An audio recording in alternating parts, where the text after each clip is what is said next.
Decime por qué. Muchas preguntas y algunas respuestas. Decime por qué. El programa de Carlos Tehuel. El primer libro que leí en alemán, que descifré en alemán, mejor dicho, fue la novela Der Golem de Gustav Meyrink. El tema de un hombre fabricado por los cabalistas me impresionó. Después leí el libro de Scholem, al cual evoluciona el texto, y el libro de Trachtenberg sobre supersticiones judías. Mi amigo Adolfo Bioy Casares dice que este poema es el mejor de los muchos, de los demasiados poemas que he perpetrado. Creo que tiene razón, ya que en este poema, si no me engaña la vanidad, se aunan lo patético y lo humorístico. El golem es al rabino que lo creó lo que el hombre es a Dios, y es también lo que el poema es al poeta. El golem. Sí, como el griego afirma en el Caratilo, el nombre es arquetipo de la cosa. En las letras de rosa está la rosa y todo el Nilo en la palabra Nilo. Y hecho de consonantes y vocales, habrá un terrible nombre que la esencia cifre de Dios y que la omnipotencia guarda en letras y sílabas cabales. Adán y las estrellas lo supieron en el jardín. La herrumbre del pecado, dicen los cabalistas, lo ha borrado y las generaciones lo perdieron. Los artificios y el candor del hombre no tienen fin. Sabemos que hubo un día en que el pueblo de Dios buscaba el nombre en las vigilias de la judería. No a la manera de otras que una vaga sombra insinúan en la vaga historia, aún está verde y viva la memoria de Judá León, que era rabino en Praga. Sediento de saber lo que Dios sabe, Judá León se dio a permutaciones de letras y a complejas variaciones, y al fin pronunció el nombre que es la clave, la puerta, el eco, el huésped y el palacio, sobre un muñeco que con torpes manos labró para enseñarle los arcanos de las letras, del tiempo y del espacio. El simulacro alzó los soñolientos párpados y vio formas y colores que no entendió, perdidos en rumores, y ensayó temerosos movimientos. Gradualmente se vio, como nosotros, aprisionado en esta red sonora, de antes, después, ayer, mientras, ahora, derecha, izquierda, yo, tú, aquellos, otros. El cabalista que ofició de numen, a la vasta criatura apodó golem. Estas verdades las refiere Scholem en un docto lugar de su volumen. El rabí le explicaba el universo. Esto es mi pie, esto el tuyo, esto la soga. Y logró al cabo de años que el perverso barriera, bien o mal, la sinagoga. Tal vez hubo un error en la grafía o en la articulación del sacro nombre. A pesar de tan alta hechicería, no aprendió a hablar el aprendiz de hombre. Sus ojos, menos de hombre que de perro, y harto menos de perro que de cosa, seguían al rabí por la dudosa penumbra de las piezas del encierro. Algo anormal y tosco hubo en el golem, ya que a su paso el gato del rabino se escondía. Ese gato no está en Scholem, pero a través del tiempo lo adivino. Elevando a su Dios manos filiales, las devociones de su Dios copiaba, o estúpido y sonriente se ahuecaba en cóncavas alemas orientales. El rabí lo miraba con ternura y con algún horror. ¿Cómo, se dijo, pude engendrar este penoso hijo y la inacción dejé, que es la cordura? ¿Por qué di en agregar a la infinita ser y un símbolo más? ¿Por qué a la vana madeja que en lo eterno se devana? De otra causa, otro efecto y otra cuita. En la hora de angustia y de luz vaga, en su golem los ojos detenía. ¿Quién nos dirá las cosas que sentía Dios al mirar a su rabino en Praga? En tiempos de imágenes y pensamientos fugaces, Carlos Tehuel te propone compartir sus búsquedas y pasiones. Decime por qué, en Radio Con Aguante.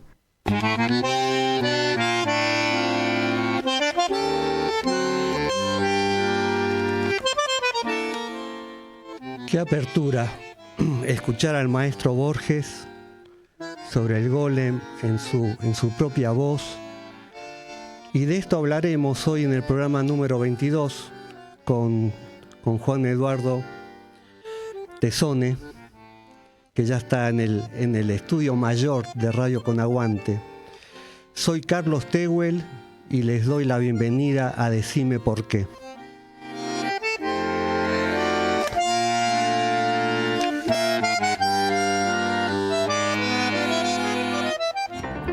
Carlos Tehuel te propone compartir sus búsquedas y pasiones. Decime por qué, en Radio Con Aguante.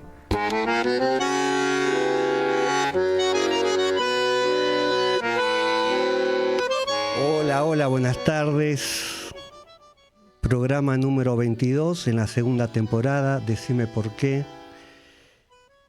Y lo primero, antes de entrar en el tema principal que vamos a compartir con nuestro invitado de hoy, Juan Eduardo Tessone, quiero agradecer a la filial APA en Bahía Blanca, que el sábado pasado estuvimos trabajando, días muy intensos de trabajo, de rica comida, de buena música, de buenas charlas, así que mi agradecimiento a la gente que tanto trabaja allá de la filial, a María Elena Moreno, Alejandra, me olvidé el nombre, el apellido de Alejandra Córdoba, María Luz González, Romina Rossi, gente muy trabajadora y que, bueno, les agradezco muchísimo cómo me han recibido y cómo hemos trabajado la semana pasada.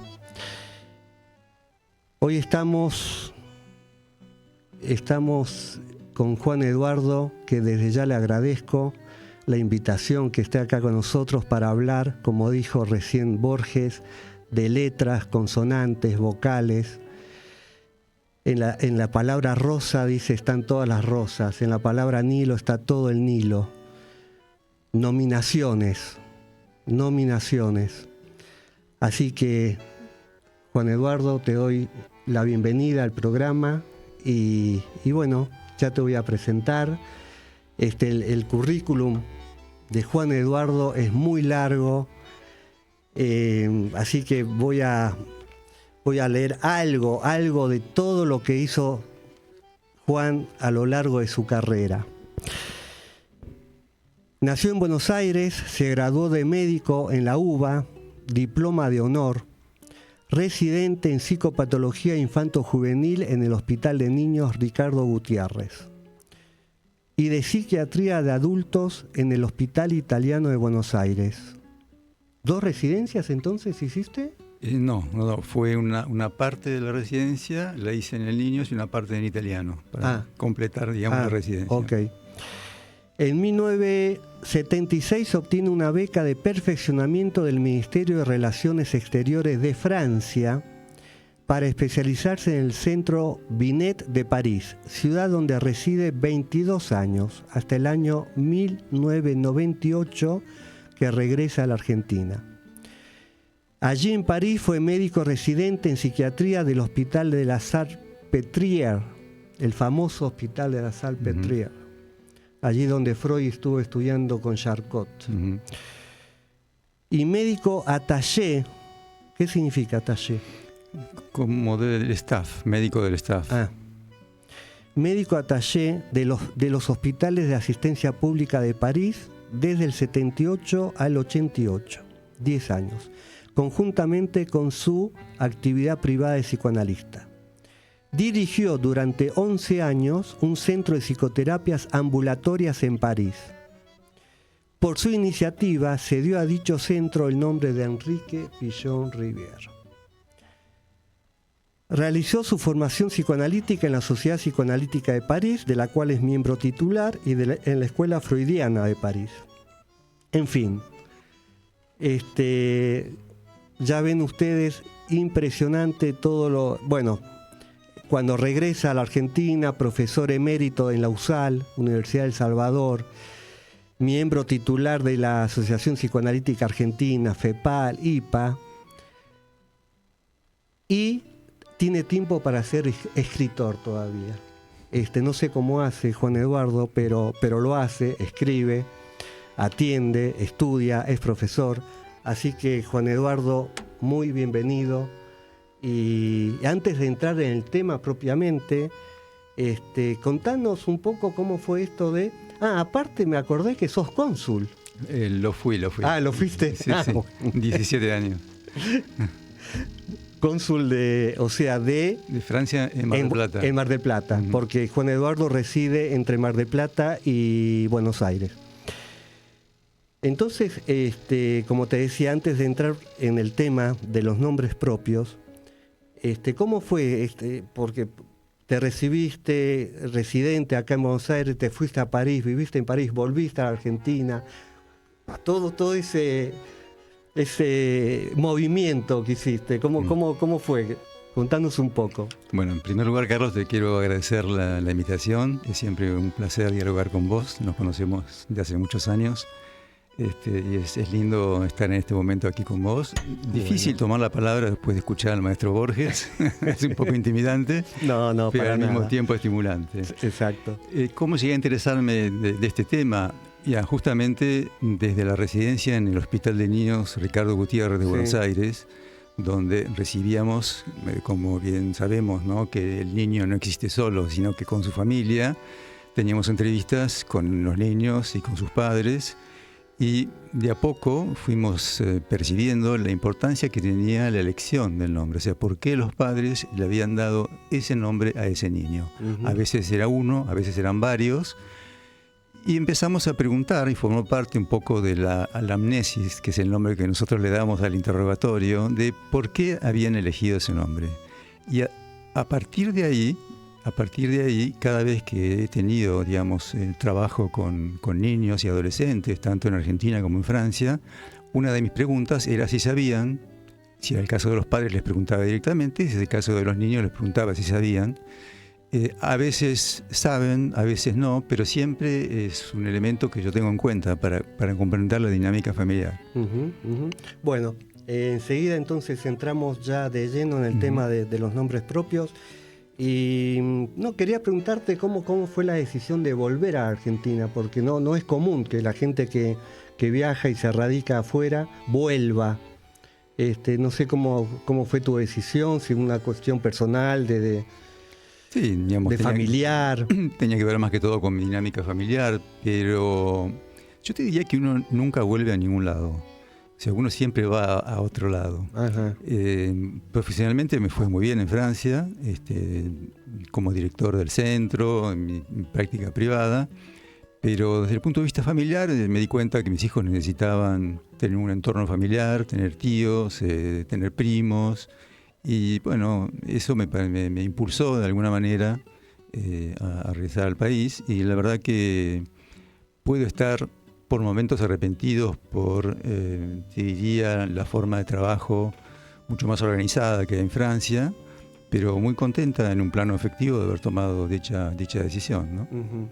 Y cuando volviste, te fuiste a Mar del Plata directamente. Vos no sos de Mar del Plata, porque leí recién que naciste en Buenos Aires. Claro, yo digamos, crecí en Mar del Plata, después estudié medicina en Buenos Aires, y cuando volví, digamos, porque mi ex mujer era de Mar del Plata, digamos, de alguna manera negocié un poco Mar del Plata, un poco Buenos Aires. Pero desde que regresé, sigo trabajando en ambos lados. Sí, vas y venís como recién me contabas. O sea que seguís con viajes, con movimiento. Tengo un espíritu nómade. Muy bien. Marcos, vamos a escuchar la primera canción porque las canciones fueron elegidas con cuyos títulos tienen nombres propios. Ah, qué bueno, qué bueno. Entonces vamos a escuchar la primera canción y luego sí, ya nos metemos de lleno con Las huellas de los nombres propios, libro de Juan Eduardo Tessone.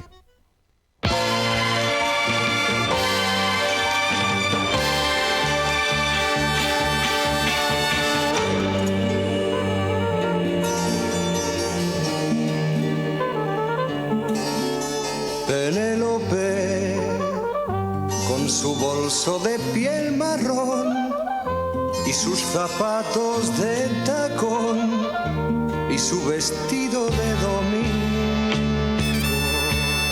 Penélope se sienta en un banco en el andén y espera que llegue el primer tren meneando el abanico.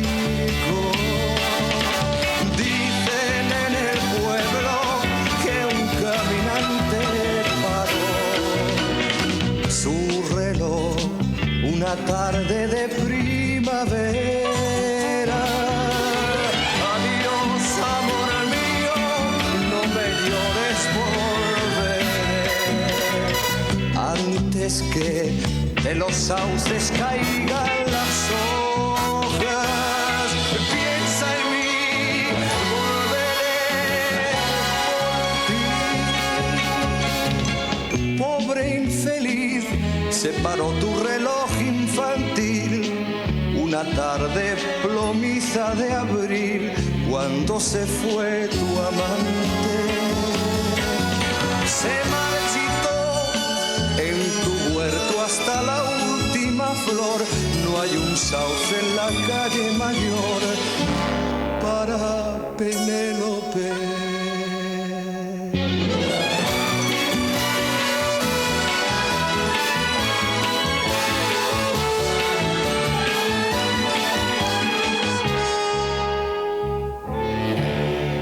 Penélope, tristes a fuerza de esperar, sus ojos parecen brillar, si un tren silba a lo lejos. Penélope, uno tras otro los ve pasar, mira sus caras, les oye hablar, para ellas son muñecos.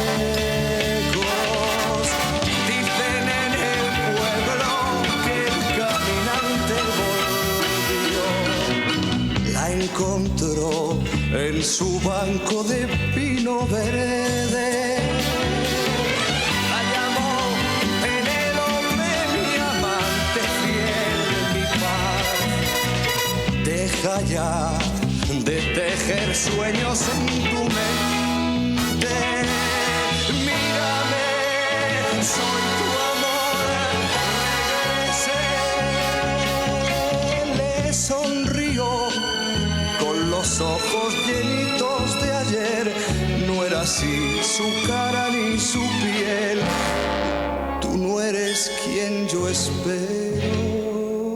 Y se quedó con su bolso de piel marrón y sus zapatitos de tacón, sentada en la estación.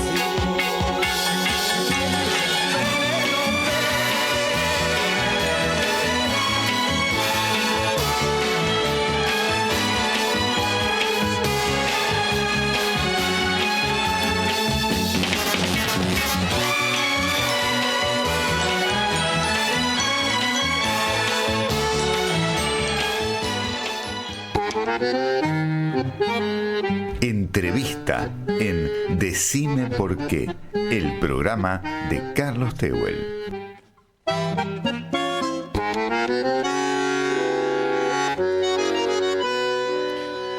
Penélope. Ahora vamos a hablar de Penélope, pero primero presento el libro de Juan Eduardo Tessone, En las huellas del nombre propio. editado por Letra Viva, del año 2004. No, 2009. Y recién Juan Eduardo me contaba que este libro ha recibido premios. Si querés contarnos, Juan, a pesar que te cuesta hablar, pero lo vas a decir con mayor conocimiento que lo puedo decir yo. No te diría que me cuesta, me ruboriza, pero me encanta decirlo.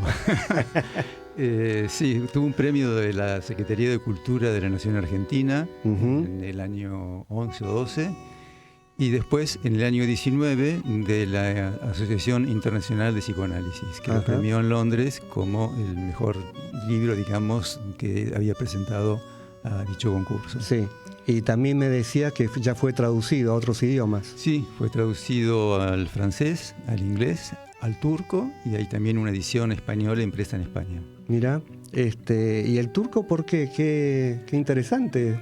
Sí, bueno, viviendo en París, muchos colegas se formaron en París y tengo amigos turcos que me invitaron a Estambul a participar a varios coloquios.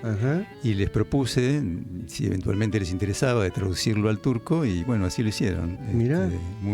Es como que no fuera mío casi, es muy extraño. Claro, bueno, lo muestro nuevamente y les quiero decir que tiene una prosa tan hermosa, que la lectura que es, que te va llevando, como que uno va navegando, te va llevando la lectura y al mismo tiempo la profundidad que tiene el libro. Así que te quiero felicitar, porque muchas veces libros eruditos, ¿no?, que son tan difíciles de leer y que no se sabe bien a dónde van. Este libro es profundo y con una lectura tan llevadera, tan hermosa. También te quería preguntar si haces talleres de escritura. No he hecho talleres de escritura, he hecho sí talleres de lectura, y fundamentalmente con Cile Oppenheim, que es una crítica literaria. De lectura sí, pero de escritura no.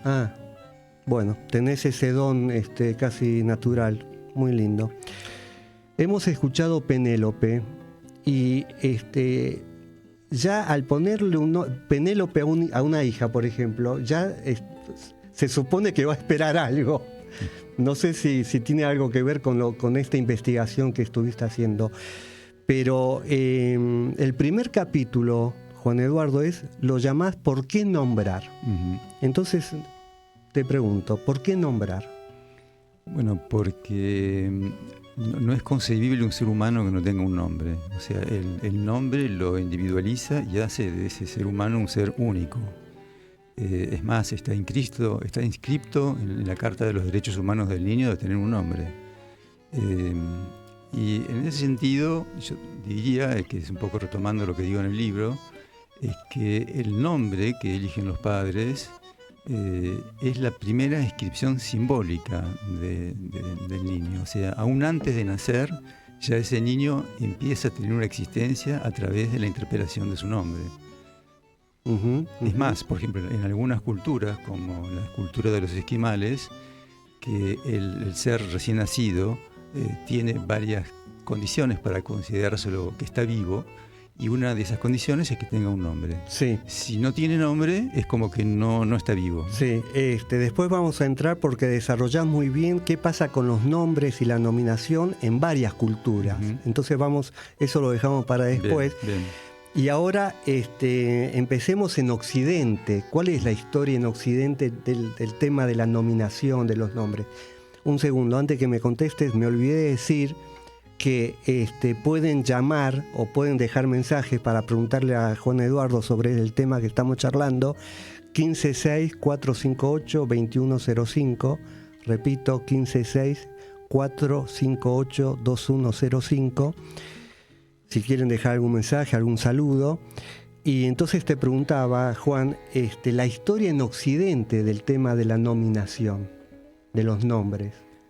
Bueno, en realidad antes había un nombre único.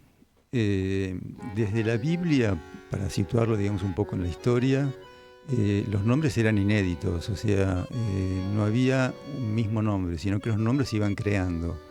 Después en Occidente no existía el apellido, existía un nombre único, y a partir del año 1000 aproximadamente empieza a aparecer el apellido. Ujú. Pero el apellido, desde mi perspectiva, por lo menos como se lo utiliza actualmente en Occidente, tiene desde mi hipótesis menor interés porque es algo que se transmite, digamos, de manera administrativa automáticamente. En cambio, el nombre de pila es lo que se elige. Y esto es muy interesante. A veces, de acuerdo, digamos, a las costumbres de cada grupo, de cada cultura, se eligen los nombres en función de algún familiar o en función, por ejemplo, los católicos, eventualmente el día que nació, el nombre del santo.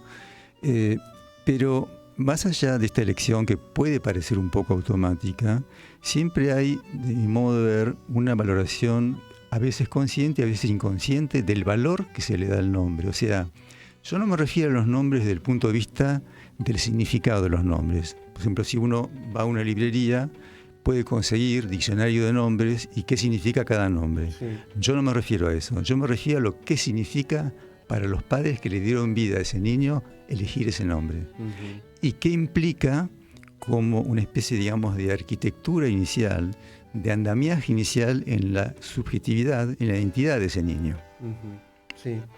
Pero a pesar de que muchos padres recurren a este diccionario de nombres y lo que significa, igual en la elección que pueden hacer ahí, sacar el nombre de ese diccionario, está determinado por cuestiones inconscientes de los padres. Sin duda, sin Claro. duda. Siempre, siempre. Por eso digo, no hay que quedarse con el significado semántico. Hay que intentar dilucidar, digamos, qué intencionalidad consciente o inconsciente pudo haber, porque a veces a veces puede ser un mandato, a veces puede ser un deseo, digamos. Es importante que los padres deseen algo para ese niño o esa niña. El asunto es cuando ese deseo se convierte en mandato, porque Claro. ahí eso lo emprisiona. Entonces, la idea es que los padres le ofrecen al niño un nombre, que es su primera identidad, pero después el niño, en la medida que va creciendo, va a tener que ir reescribiendo ese nombre. O sea, apropiándoselo, o incluso cambiarlo a veces si no disfruta de dicho nombre. Ujú. Un ejemplo histórico que tenemos los psicoanalistas es el de Freud, que él se llamaba Segismundo y se cambió el nombre por Sigmund. Así es. Nadie sabe por qué, nunca lo contó, pero bueno, es interesante que a veces la gente se cambia el nombre y más allá de lo que hacen muchos artistas, que se eligen nombres de fantasía, bueno, cambian el nombre por motivos que pueden ser muy diversos, ¿no? Ujú, ujú. Sí, eso es muy común en los artistas, ¿no? Ujú. Cambiarse de nombre, nombre y apellido muchas veces. Sí, ¿no? sí, sí. Sí. Ok.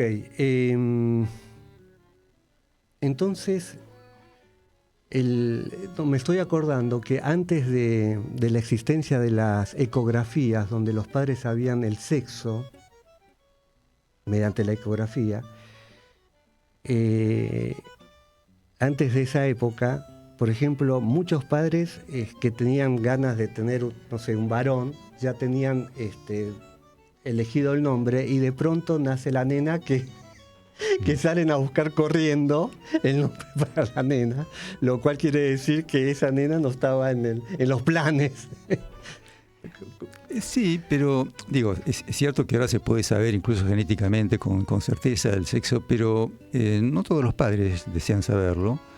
Y las preguntas que por lo menos yo a menudo hago es, primero, ¿qué nombre eligieron? Si es un varón, una niña, etcétera, y qué hubiesen elegido si hubiera sido de género contrario, ¿no? Ujú. Y a veces también pregunto qué nombres habían barajado previamente, ¿no? O sea que toda esa constelación de nombres puede ser interesante de recorrerlo, ¿no? ¿Por qué sí algunos, por qué no otros, pero que los fueron pensando, ¿no? Ujú. Eso también es interesante. O sea que en tu clínica investigas el tema de los nombres, ¿sí o sí? Sí, sí, siempre, Ajá. siempre. En relación a un niño o un adolescente, no con adultos, o también en el tratamiento con adultos va apareciendo la cuestión. Estoy atento a que aparezca. Claro, estás atento. Sí. O sea que tu mirada de explorador, de investigador, va para ese, digamos, ponés la lupa ahí. Ajá. O sea que no fue simplemente una investigación de aquellos años del Hospital Gutiérrez. No, porque después cuando en París dirigí muchos años, como bien lo mencionabas hace un rato, un centro de psicoterapia de niños y adolescentes, o sea que mi práctica en el centro de Alfred Binet, con Le Bovici también, trabajé mucho con niños y adolescentes. Ahora mi práctica se ha ido transformando y trabajo más con adolescentes y con adultos, pero durante muchísimos años al trabajar con niños siempre lo incluí en toda la anamnesis, ¿no? Sí, porque abre ahí un campo muy interesante para ver, bueno, el deseo que sustenta justamente, que traslada el nombre, ¿no es cierto? Y que hace que se transforme en un... Si ese niño, como vos decís, se apropia del nombre o lo rechaza, en fin.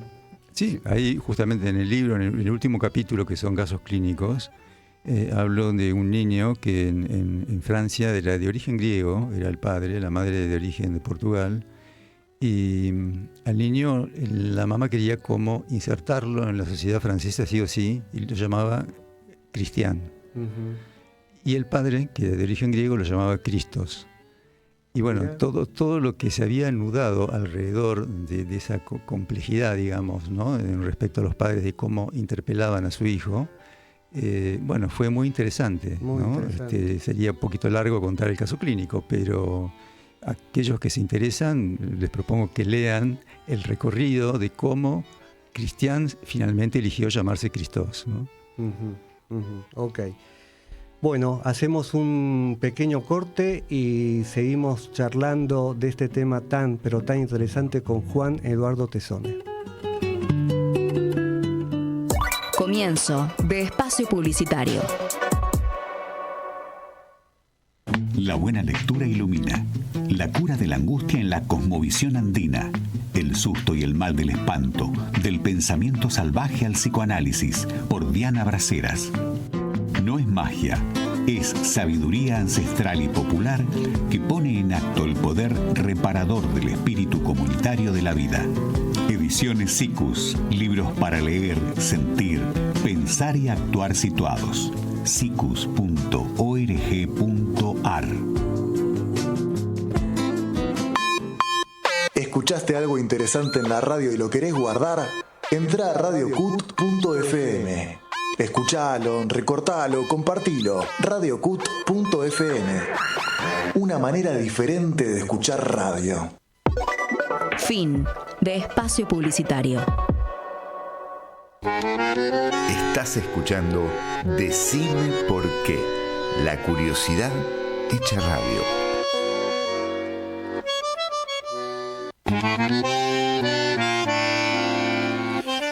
Seguimos en Decime por qué, charlando en las huellas de los nombres propios con Juan Eduardo Tessone, y como dije al comienzo, Juan Eduardo es escritor y tiene 2 libros de su autoría. El primero, 2023, ¿puede ser? Un dolor sin sujeto. En realidad son 3 porque tenés que incluir el del nombre. Sí, exacto, aparte del nombre, sí. 2 libros más, que acá lo estoy mostrando, también con Letra Viva, la editorial. Un dolor sin sujeto, marcas disruptivas en el psiquismo resignificadas. Muy bien.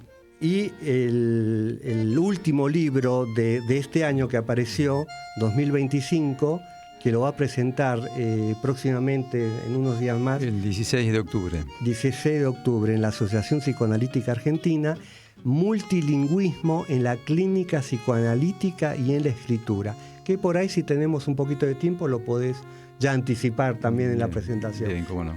También Letra Viva.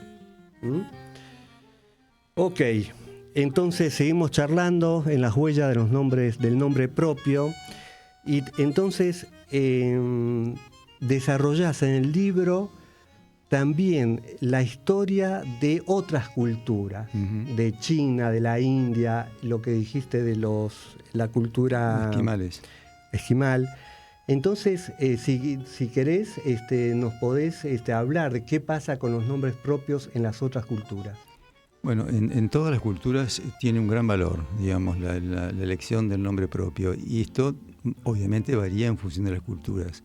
La cultura esquimal es muy interesante en este sentido, porque si bien los padres eligen el nombre, en realidad eligen una secuencia de nombres y en el momento del parto, la madre, en el momento que estás digamos, pariendo, el niño está saliendo, la madre le va hablando al niño que está naciendo y le va diciendo nombres.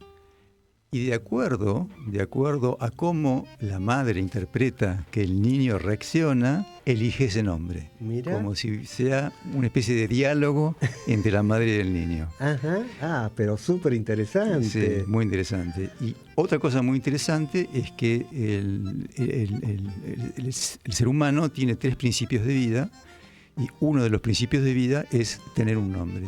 Si un niño, por ejemplo, llegara a eventualmente padecer un infanticidio antes de tener un nombre, no se lo considera un asesinato, porque todavía no está vivo. O sea, hasta el punto tiene importancia el nombre. O sea, es una parte esencial de su condición de estar vivo. Eso en la cultura esquimal. Después, bueno, en otras culturas esto va cambiando. En general el nombre es único, pero pueden ser varios. Es muy interesante, por ejemplo, en China. En China hay muy pocos apellidos. Hay una escritora Letón, Viviane Letón, francesa, que hizo todo un trabajo sobre los nombres en China. Y, por ejemplo, ella encontró en lo que era la guía telefónica de una de las ciudades chinas, que había 2.000 y pico de apellidos para los 2.000 millones claro. De habitantes. Sí. Y lo que singulariza al ser humano es el Ming, que sería el nombre de pila. Y lo que es muy interesante en los chinos es que el nombre depende no solamente, digamos, de lo que se elija, generalmente son fonemas muy cortitos, sino el contexto que tiene el ideograma, ¿no? Como sabemos, la escritura china se hace por ideogramas, claro. Y en función del contexto del ideograma, el nombre va a tener un sentido u otro, o sea que es polisémico el nombre. Y también hay que interpretarlo de acuerdo al contexto. Esto le da como una particularidad muy, muy especial, porque lo que más importa es la sonoridad del nombre. Entonces, por ejemplo, cuando fue por ejemplo un poeta francés a China, Verlaine, buscan el equivalente en chino homofónico a Verlaine. O sea, no se llama más Verlaine, se llama Verlaine, algo así, supongo, ¿no? Pero buscan justamente la sonoridad. Y la sonoridad es muy, muy importante en el nombre, porque incluso hay estudios que demuestran que el niño intraútero escucha, digamos, su nombre. Claro. Escucha cuando le hablan, escucha sobre todo la voz del padre, que es una voz más grave y que aparentemente logra, digamos, traspasar, digamos, las paredes uterinas, y el niño lo escucha. Y después, por otro lado, cuando en la evolución del niño, el nombre de pila para el niño antecede el nombre prominal, el de yo. O sea, el niño dice, por ejemplo, se llama Pedro, ¿no? Y dice, Pedrito quiere tal cosa. Y recién después va a decir, yo quiero tal cosa. O sea que el nombre, la sonoridad de su nombre es con el cual él se va a identificar. Sí. O sea, es una identificación provisoria, pero es una identificación necesaria, ¿no? O sea, en el doctorado que compartimos, se trabajó mucho, por ejemplo, la violencia primaria de Pierre Ranier, ¿no? O sea, ¿esto qué quiere decir, la violencia primaria? Quiere decir que los padres le dan un sentido a algún gesto, a algún movimiento lábico del niño. Por ejemplo, cuando el niño se ríe, en realidad la risa del recién nacido es una mímesis de la sonrisa del adulto, pero los padres le van a atribuir un sentido. Qué linda sonrisa tenés, cómo me estás respondiendo. O sea, todo esto, Pierre Ranier la llama violencia primaria, porque es una violencia necesaria, en el sentido de que uno le da un sentido a lo que el niño hace, que no sabemos si el niño le da sentido. Esto es Pero distinto. el sentido viene de afuera. El sentido viene de afuera. Después, cuando el niño vaya creciendo, se va a identificar o no con ese nombre, pero al mismo tiempo, aunque se identifique con ese nombre, lo va a ir reescribiendo.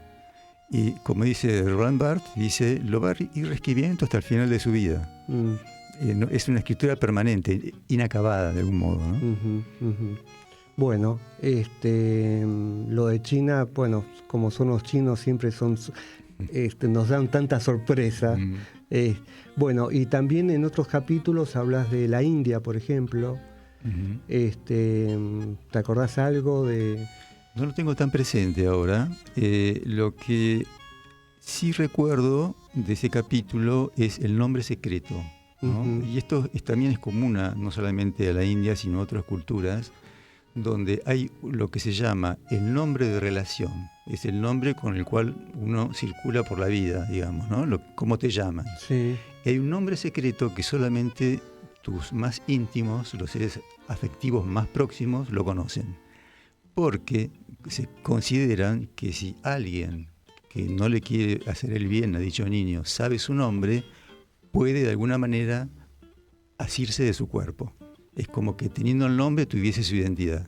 Entonces hay un nombre secreto que solamente se usa en el círculo íntimo y un nombre de relación que importa menos porque se accede menos a lo que sería la esencia de la persona. Y esto se ve también, por ejemplo, en las gestas, en las epopeyas, donde los héroes de las epopeyas tienen también un nombre secreto. Porque si algún enemigo llegara a tener posesión de su nombre, podría derrotarlo. Esta idea del nombre secreto está muy anclada. Bueno, también en la cultura. está esto el nombre de guerra, ¿no? Bueno, es el nombre secreto, el nombre de guerra, claro. Exactamente. No, perdón, el nombre de guerra es el nombre de relación, justamente para esconder el nombre secreto, ¿no? Ok. Ahora, ¿tendrá algo que ver también con el tema, esto que decís que es en el círculo íntimo familiar? Los sobrenombres, por ejemplo, ¿no? Que circulan solamente en el ámbito íntimo, y que a veces pasan el límite de la familia y el sobrenombre pasa a tener el lugar del nombre, en esto que decís de la relación. Sí, el sobrenombre también es interesante preguntarle a la persona cómo se llegó a ese apodo o a ese sobrenombre, ¿no? A veces en la escuela puede haber alguna crueldad respecto, digamos, a un sobrenombre que se le ponga a un niño. Eso hay que tener cuidado, pero bueno, a veces el sobrenombre puede ser cariñoso, puede ser un diminutivo, cada uno después lo vivirá de acuerdo a cómo lo sienta, ¿no? Sí, y te lo digo esto porque a mí, digamos, que te conté antes que soy sanjuanino, en San Juan, por ejemplo, me conocen como Coco, Coco Tehuel, y en Buenos Aires Carlos, claro. Entonces hay como una división de la identidad. Bueno, sí, todos sabemos que nuestra identidad es múltiple, ¿no? Tenemos distintas facetas, ¿no? El yo no es uno, no es soberano, ¿no? El yo somos varios. Una multiplicidad. De algún modo, digamos, esa multiplicidad se puede manifestar también en los nombres, ¿no? Sí, pero esa multiplicidad también hay que tener cuidado porque puede ser un esquizofrénico también, ¿no es cierto? Es decir, creo que tiene que haber un hilo conductor que integre el nombre, sobrenombre, porque si no quedamos como partidos, me parece, ¿no? Sí, pero una cosa es, digamos, entrar al campo de la psicosis, que sería un campo muy diferente de lo que serían los distintos aspectos de una identidad, ¿no? Con los cuales uno se puede identificar con distintas personas y adquirir, digamos, esto se da, por ejemplo, también con los nombres de bautismo, los nombres de confirmación. Hay multiplicidad de nombres. Vos hablabas hace un rato de Penélope, ¿no? A través de la canción que pusieron. Bueno, más allá de ser una hermosa actriz española, la Penélope griega. Penélope Cruz. Sí, la Penélope griega, respecto a la pregunta que vos me hacías por qué había regresado de Francia, Ulises, después de múltiples años, creo que son como 14 años que está recorriendo el Mediterráneo, vuelve a Ítaca y se queda 3 días. Y el primero que lo reconoce es su perro. Después pasa una sola noche con Penélope y se vuelve a ir. En este último libro, Multilingüismo, con el cual vos mencionabas, hablo justamente de un capítulo sobre la nostalgia. Ajá. Porque Ulises tiene nostalgia de volver a su lugar de origen, pero después tiene nostalgia de salir e irse de nuevo de viaje. Y pongo la imagen de un cuadro de Giorgio de Chirico, que es muy, muy elocuente, donde está Ulises adentro de una habitación, que sería el retorno a su hogar, y adentro de la habitación hay agua y un bote en el cual él está remando, ¿no? O sea que él tiene nostalgia del retorno y nostalgia del viaje. Uh-huh. Es un movimiento pendular, ¿no? Uh-huh, uh-huh. Pero bueno, por ahí me fui un poquito del tema. No.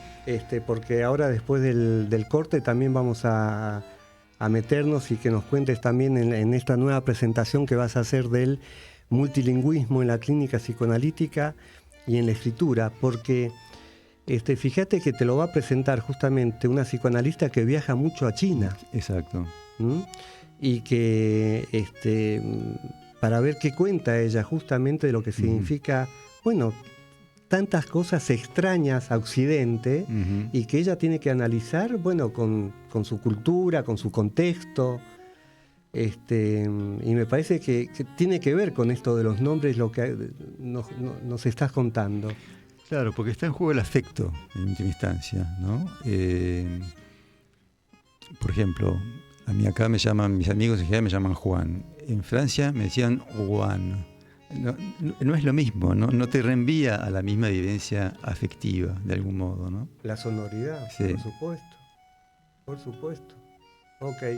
Bueno, hacemos el último corte y seguimos charlando con Juan Eduardo Tessone, psicoanalista y escritor, con esta charla tan interesante que tiene que ver con los nombres propios. Tiempo de recomendaciones en Decime por qué, el programa de Carlos Tehuel.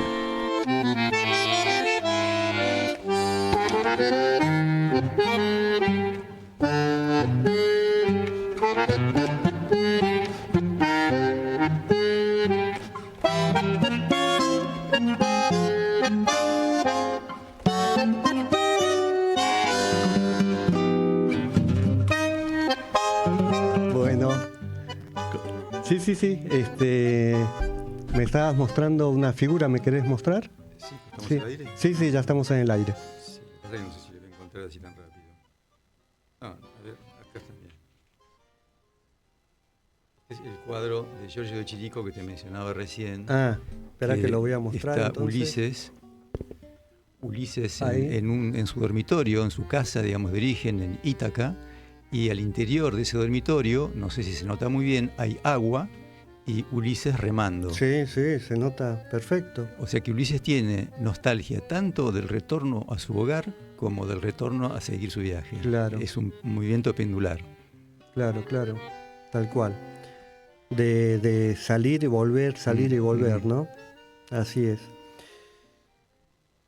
Bueno, entonces, continuando, yo lo que quiero decir, porque es el momento de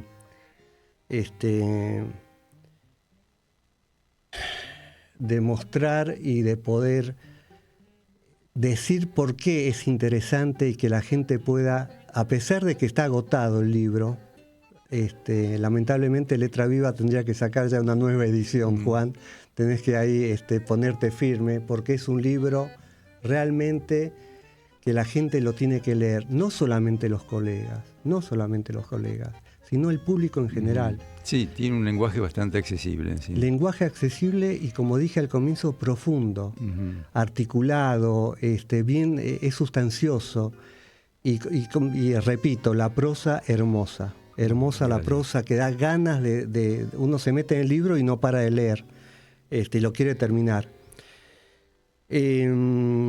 Bueno, acá hay un capítulo que la verdad me gustaría que podamos meternos. Es el capítulo 9 del libro, Terrorismo de Estado en Argentina y niños secuestrados por el poder militar. ¿Qué nos podés decir de ese capítulo? Bueno,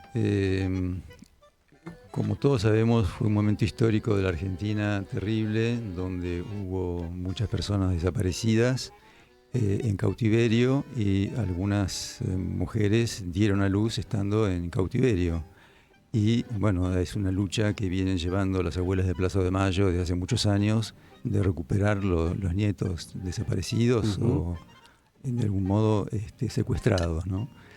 Y hay un relato que leí en uno de los libros publicados por la editorial de Abuelas de Plaza de Mayo, donde justamente es a partir del nombre de una niña que se puede reconocer, digamos, la niña su propio origen. Cuento un poco brevemente el relato. Sí, sí. Al inicio, cuando se encontraba un posible nieto, digamos, de personas desaparecidas, el encuentro entre los abuelos y el niño se hacía con la intermediación del juez. Y entonces, en presencia del juez, se hacía el encuentro. Y una abuela lleva a ese encuentro fotos de cuando la niña era muy chica. O sea, en realidad, en el caso de esta niña, no había sido secuestrada al nacer, sino que había sido secuestrada ya con cierta edad, creo que eran 4 o 5 años. El momento, la niña fue secuestrada junto con los padres. Junto con los padres, ya a una edad de 4 o 5 años. Ajá. Y a partir de ese momento se lo dieron a un comisario de la policía. Ajá. Cuando la abuela lleva las fotos de cuando ella era muy chiquitita con los padres y con los abuelos, se la muestra a la niña para decirle: vos no sos hija de las personas que te criaron, sino, y le cuenta la historia. La niña dice: no, esas fotos son viejas. Sí, claro, son viejas porque vos eras mucho más chica. Dice, pero aparte yo no se reconocía, ¿no? Bueno, y a partir de eso hay un momento muy doloroso donde la niña dice que ella no entiende de lo que le están hablando, etcétera, hasta que la abuela le dice: ¿Vos te acordás cómo te llamaba tu papá? Y entonces ahí la abuela le dice: tu papá te llamaba, no recuerdo bien con qué palabra, pero era una palabra de nena, digamos, de niñita. Y cuando como ese nombre secreto intrafamiliar. Quizás, ¿no? Como bien lo decís.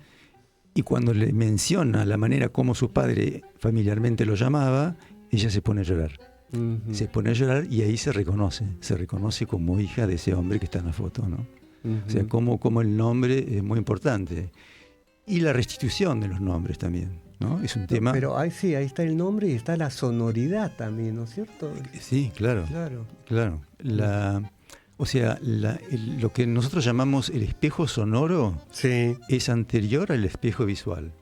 Uh-huh. O sea, es lo primero que tiene un niño al nacer es un envoltorio sonoro. Y después viene el encontrarse con el espejo y todo lo que... Bueno, lo que contaste antes de que estando ya en la panza de la madre, escucha la sonoridad, ¿no es cierto? Y justamente esa es la envoltura sonora. Exacto. Primera, ¿no? Sí, sin duda. Uh-huh. Ok. Bueno, ¿querés también... Pasando al siguiente capítulo, el 10, dice el nombre de Pila, si querés contar algo en relación a algún paciente, algo que te recuerdes, que nos quieras comentar, compartir. Bueno, una situación muy, muy, muy interesante. En el centro que yo trabajaba en París, que tuve la responsabilidad en la dirección, recibíamos muchas familias que habían padecido los niños relaciones de abuso sexual incestuosas. Bueno, vos trabajás mucho ese tema. Claro, por mi inserción institucional, porque trabajábamos mucho con la justicia de menores. Uh-huh. Y una persona me llama a mi consultorio privado y me dice que quiere una entrevista, la recibo y me dice que me viene a ver sabiendo que yo dirigía ese centro. Y que me venía a ver porque, sabiendo que yo dirigía ese centro, no me iba a horrorizar si ella me contaba lo que había vivido siendo puber y adolescente, que fue una relación incestuosa con su propio padre. Uh-huh. Ella se presenta, digamos, bueno, empezamos su análisis, su terapia, y después ella me cuenta, esas relaciones incestuosas habían durado gran parte de su adolescencia. Ella había querido hablar con su madre, que no había estado disponible para escucharla de lo que realmente ocurría, y cuando cumplió 18 años se va finalmente de su casa.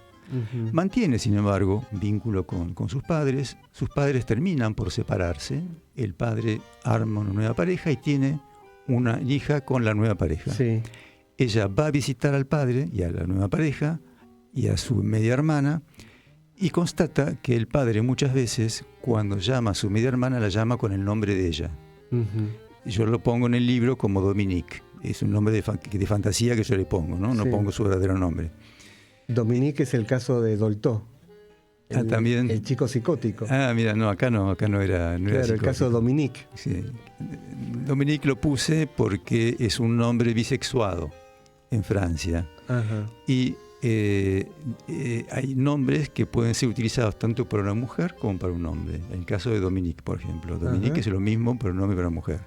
Y como el padre y la hija compartían el mismo nombre, de algún modo, eso me pareció interesante también en el vínculo incestuoso, ¿no? Ujú. Pero ella había padecido un incesto real, digamos, ¿no? Con su padre.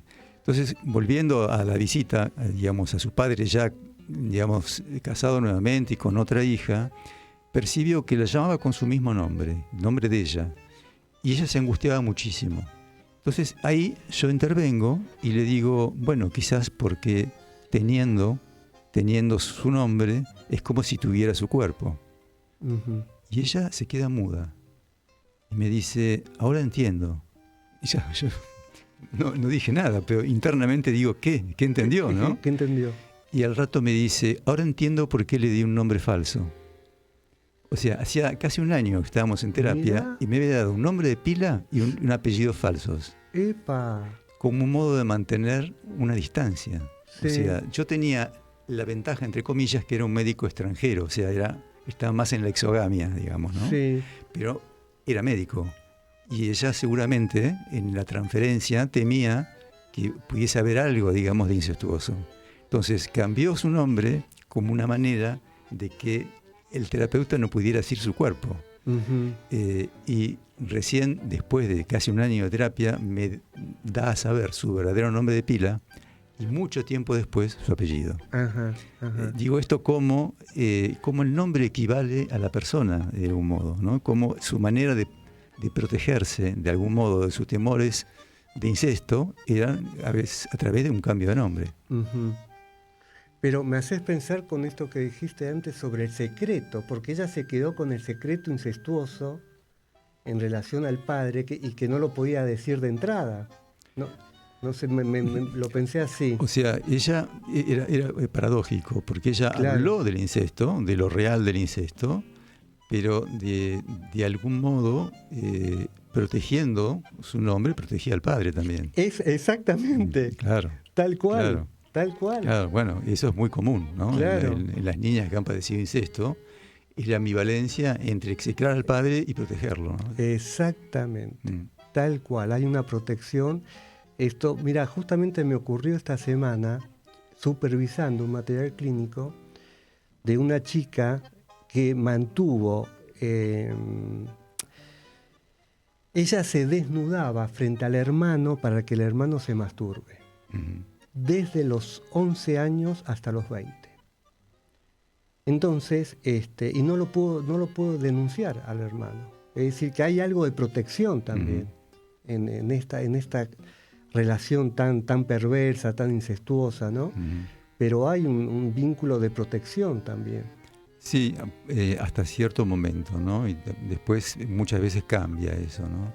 Eso es lo que llevó, por ejemplo, en Francia y después aquí en Argentina también, a, como cualquier delito prescribe al cabo de X número de años, se transformó esa ley, tanto en Francia como en Argentina, se postergó, o Sí. sea que el delito empieza a ocurrir a partir del momento que se denuncia, Sí, no cuando ocurrió.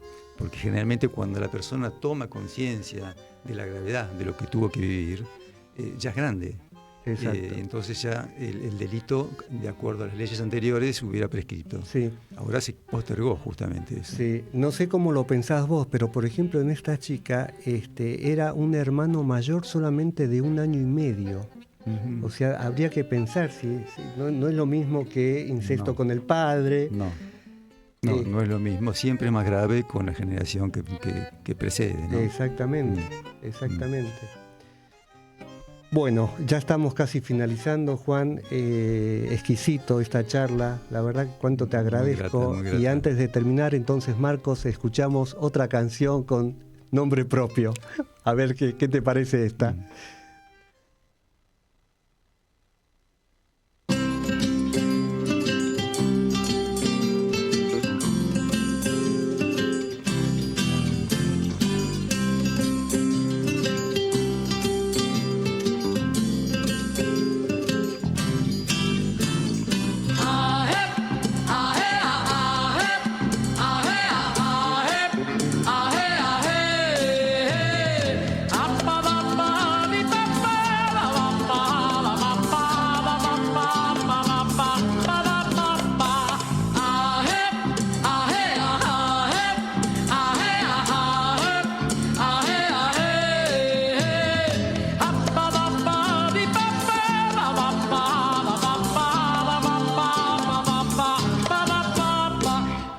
María es un don, es el sueño, el dolor de una fuerza que nos alerta, una mujer que merece vivir y amar como otra mujer del planeta. María, María es el sol, es calor, es sudor y una lágrima que corre lenta, de una gente que ríe cuando debe llorar y no vive, apenas aguanta.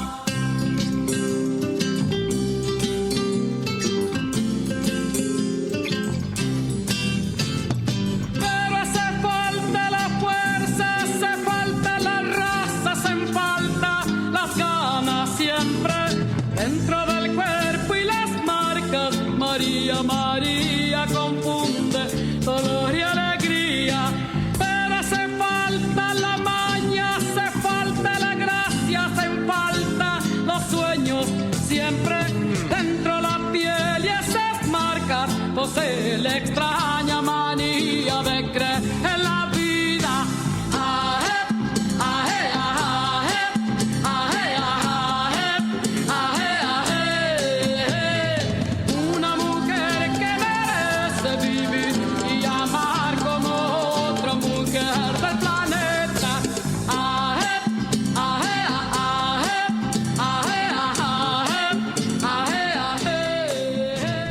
Amigos, amigas, hemos transitado el programa número 22 con Juan Eduardo Tessone, un lujazo que me di en esta charla junto a Juan Eduardo, que bueno, pudimos combinar que en estos viajes de Mar del Plata a Buenos Aires, combinamos para hoy, lo pudimos hacer y espero que hayan disfrutado como he disfrutado yo este diálogo con Juan Eduardo.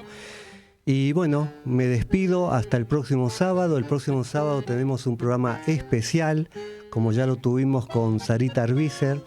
La sorpresa va a ser el sábado próximo en este programa especial que vamos a tener. Buena semana y nos estamos viendo entonces. Adiós. Hasta aquí, Decime por qué. Muchas preguntas y algunas respuestas. Decime por qué, el programa de Carlos Tehuel.